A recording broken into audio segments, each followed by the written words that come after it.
पिछले वीडियोस में हमने पढ़ लिए थे नर्व सिस्टम के बारे में और उससे पहले हमने स्केलेटल के बारे में भी पढ़ा था।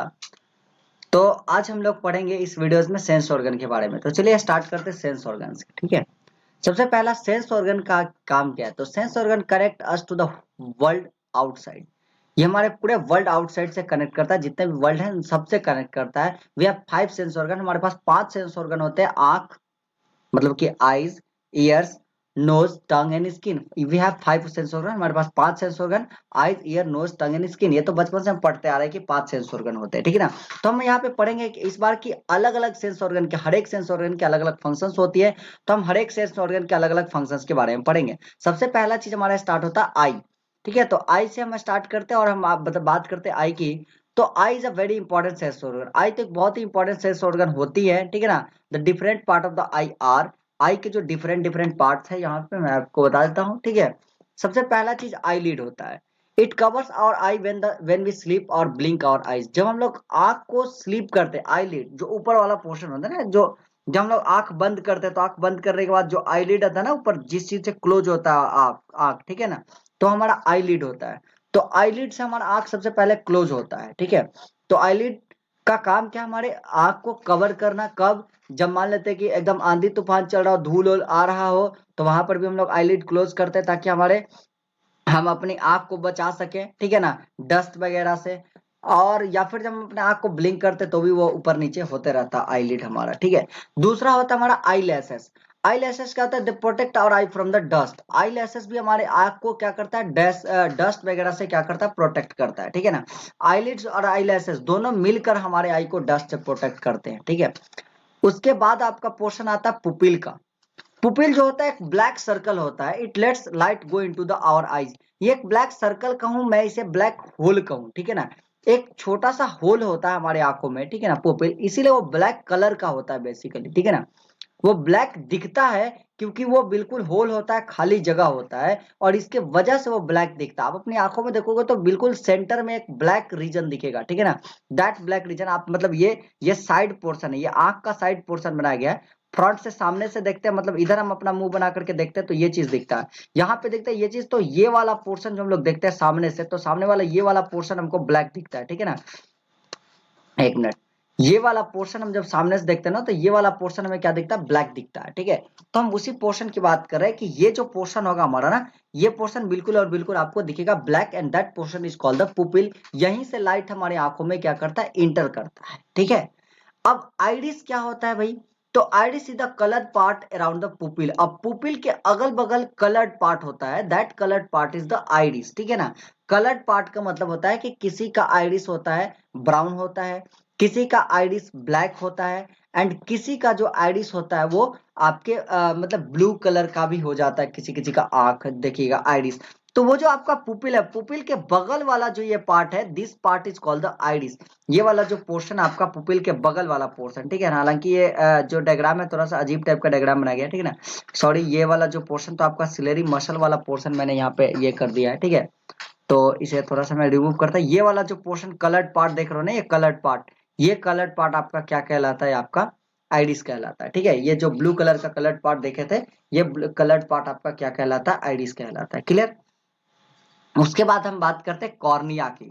तो कॉर्निया सबसे पहले एक ट्रांसपेरेंट बल्ब होता है, आगे, सबसे आगे आंख के सबसे ऊपर एक ट्रांसपेरेंट पोर्शन होता है, वो कॉर्निया का पोर्शन होता है। ठीक है ना, that protect the pupil and the iris. वो पुपिल और आइरिस में डस्ट वगैरह, उसमें इंफेक्शन वगैरह ना हो, इन सारे चीजों से क्या करता है? कॉर्निया प्रोटेक्ट करता है। ठीक है, और हाँ, एक चीज और बता दो ना कि जब वो कॉर्निया में सबसे ज्यादा, कॉर्निया के पास ही सबसे ज्यादा क्या होता है ना कि बेंडिंग होता है। ठीक है, तो जब हम लोग कभी कभी क्या होता है कि देखिएगा कि कभी ब्लाइंड पर्सन को आंख डोनेट करने की बात की जाती है। ठीक है, तो जब हम आंख डोनेट करते हैं तो बेसिकली डोनेट क्या करते हैं? जब भी आई का डोनेशन होता है ना, तो समझिएगा पूरा आंख निकाल नहीं लिया जाता इंसान का।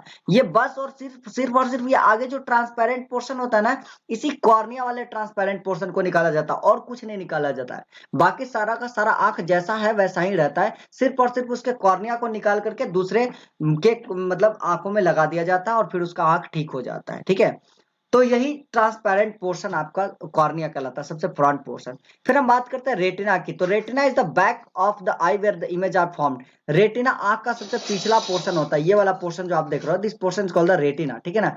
ये वाला पोर्शन आपका रेटिना होता है, यहाँ पे इमेज का फॉर्मेशन होता है, ठीक है ना। रेटिना पर ही सारे के सारे इमेज बनते हैं। फिर आपका आता है ऑप्टिक नर्व, ये वाला जो नर्व देख रहे हो ना, this nerve is called the optic nerve. फिर आपका आता है ऑप्टिक नर्व। ऑप्टिक नर्व का काम क्या है? तो ऑप्टिक नर्व क्या करेगा कि रेटिना पे जो इमेज बना, उस इमेज को तो ब्रेन तक पहुंचाना पड़ेगा, तभी तो ब्रेन उसको पहचानेगा ना भाई। तो रेटिना पे जो इमेज बना उसको ब्रेन तक, यानी कि रेटिना को ब्रेन तक कनेक्ट करने वाला नर्व हमारा क्या कहलाता है? ऑप्टिक नर्व कहलाता है, ठीक है। अब eye act like a camera and the optic nerve carry the image to the brain. और ऑप्टिक नर्व क्या करता है? वही इमेज को क्या करता है? ब्रेन तक पहुंचाता है। एंड ब्रेन आइडेंटिफाई कि वो मतलब ब्रेन उस इमेज से पहचान लेता है कि ये कौन है, कैसा है, क्या है, ये सारा चीज उसके इंफॉर्मेशन दे देती है आई को, मतलब ब्रेन को ये सारा इंफॉर्मेशन मिल जाता है उस फोटो को देख करके, ठीक है। तो हम आगे चलते हैं। उसके बाद जो हमारा नेक्स्ट है वो है हमारा एक नो मोर में पॉइंट है। और body has more than 600 muscles. In fact about मतलब हमारे बॉडी में लगभग 600 से ज्यादा मसल्स है। और 35 से 40% of our body weight is due to muscle. हमारे बॉडी का 35 to 60% जो वेट होता है वो सिर्फ और सिर्फ मसल की वजह से होता है। Eye muscle are the busiest muscle. Eye muscle जो होता है हमारा सबसे बिजिएस्ट मसल होता है, सबसे बिजी मसल होता है। Scientist estimated that they may they may move more than यहाँ पे क्या दिया? 1 10 100 1000 10,000 lakh, more than 1 lakh times a day. यानी कि एक दिन में जो हमारा आंख का मसल होता है, ये एक दिन में लगभग लगभग 1 लाख बार से भी ज्यादा मूव करता है, ठीक है। 10 लाख है यहाँ पे, 1 10 100 1000 10,000 1 10 100,000 10,000 लाख 1 लाख टाइम से आपका क्या होता है कि ज्यादा मूव करता है। उसके बाद करते हैं केयर ऑफ द आईज। आंख का केयर कैसे करें? आंख का केयर, तो eyes are the very delicate membrane, ठीक है ना, डेलिकेट होता है।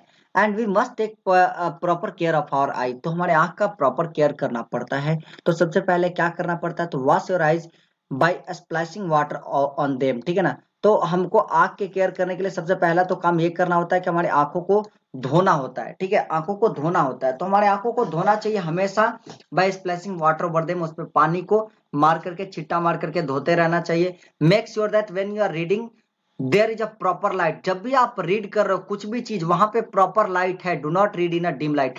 आपको देखिए मैं बताता हूँ, घर में एक बल्ब लगाते हो, सिंगल सा बल्ब लगा देते हो, छोटा सा बल्ब लगाते हो, पढ़ तो लेते हो, डिम लाइट में पढ़ तो लेते हो, पढ़ने में कोई दिक्कत नहीं होता, ठीक है ना।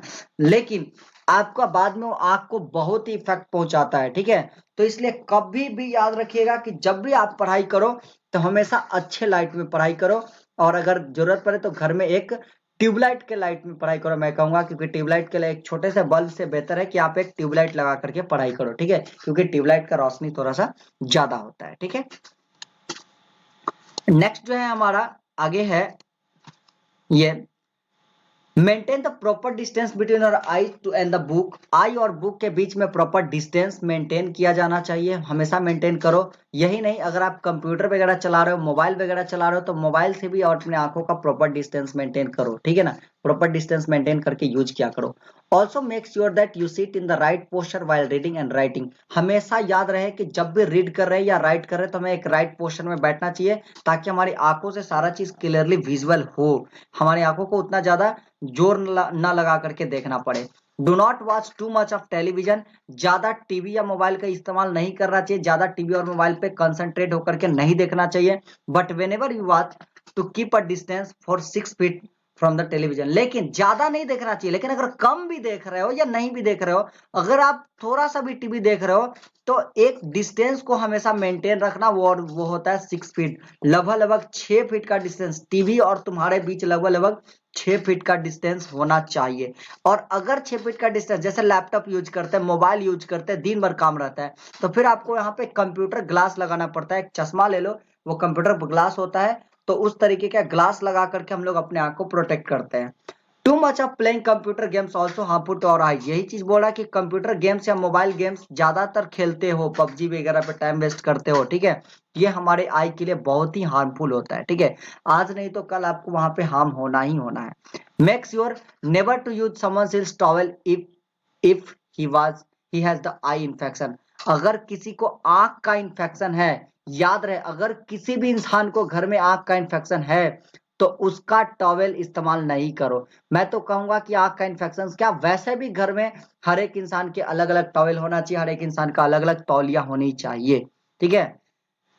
आगे मैं बात करता हूँ ईयर्स की, कान की मैं बात करता हूँ कि कान करेंगे, कान में क्या है करेंगे, कान में क्या है, ये चीज इशू कान के साथ, ठीक है ना। कान है कि इसमें क्या कह रहा है कि our ears help us to hear. Ear हमें क्या करता है, हियर करने में, किसी चीज को सुनने में मदद करता है, साउंड को सुनने में मदद करता है around us, and also maintain our balance, और हमारे बैलेंस को मेंटेन करता है। आंख का केयर कैसे हम लोग कर सकते हैं, तो सबसे पहला never pick the sharp object in your ear. कभी भी किसी शार्प ऑब्जेक्ट से आंख को खोदना नहीं चाहिए, माचिस वाचिस का तिल्ली वेली से कभी नहीं खोदना चाहिए कान को, उंगली डाल के कभी नहीं खोदना चाहिए, it match damage the year, ये क्या कर सकता है आपके ईयर को डैमेज कर सकता है। दूसरा point, do not let the water into year, कभी भी कान में पानी ना जाए, इस चीज का ध्यान रखना। Use a dry towel to clean them, हमेशा एक सूखा टॉवेल का इस्तेमाल कीजिए अपने कान को साफ करने के लिए, और आप ऊपरी पोर्शन को साफ कीजिए, ज्यादा अंदर जाने की कोई जरूरत नहीं है। ज्यादा आपके कान में थोड़ा सा भी तकलीफ हो रहा है, मैं आपको बता रहा हूँ, थोड़ा सा भी अगर आपके कान में तकलीफ हो रहा है तुरंत आप डॉक्टर से मिलिए। स्टार्टिंग पोर्शन में आप डॉक्टर से मिलेंगे, सारी चीजों का इलाज हो जाएगा, बाद में आप करेंगे इलाज। अगर आप पहले डॉक्टर से नहीं मिलते और खुद से इलाज कर लेते हैं तो हो सकता है कि क्या हो जाए कि आपके कान वान को ज्यादा डैमेज हो जाए और फिर आपको बाद में ज्यादा दिक्कत सहना पड़े, ठीक है। तो उसके बाद है नाक और नोज, कोई भी पोर्शन हो ना, नोज के साथ क्या है, nose is a prominent part of our face, हमारे फेस का सबसे प्रोमिनेंट पार्ट होता है नोज, ठीक है ना। We breathe and smell through the smell through the nose, nose के थ्रू हम लोग क्या करते हैं, ब्रेथ सांस भी लेते हैं, स्मेल भी करते हैं, and there are nerve ending on the upper part of the our nose, हमारे नोज के अपर पोर्शन में क्या होता है, एक नर्व होता है, ठीक है। तो when we have cold they got blocked, and when we are and we are unable to smell, जब व्हेन वी हैव कोल्ड, जब हमें मतलब सर्दी वर्दी हो जाता है ना, तो वो क्या हो जाता है कि वो ब्लॉक हो जाता है, ऊपर स्मेलिंग वाला जो होता है ना वो नर्व होता है वो ब्लॉक हो जाता है, और स्मेलिंग वाला नर्व जैसे ही ब्लॉक हो जाता है तो हमें क्या होता है कि फिर हम उस चीज को नहीं सूंघ पाते हैं, समझ रहे हो ना। तो there are tiny hair inside the nose, और नोज के बीच में टीनी हेयर्स भी होते हैं, छोटे छोटे हेयर्स भी होते हैं, which prevent the dust from entering our nose, वो क्या करता है, डस्ट हमारे नाकों में न घुस जाए, इस चीज से उसको प्रिवेंट करता है। आगे care of the nose, nose की केयर कैसे रख सकते हैं, तो blow your nose to keep it clean, हमेशा आप क्या करो कि नाक को साफ करते रहो, उसको होता है ना कि सुबह सुबह नाक को ये साफ करते हैं, उसके अंदर से अगर नेटा वगैरह हो तो उसको बाहर निकालते हैं, तो हमेशा मतलब कुछ भी चीज हो, कोई भी अंदर गंदा चीज हो, ऑब्जेक्ट हो, तो उसे हमेशा आप क्या करो, नाक को साफ करके बाहर निकालते रहो, ठीक है ना।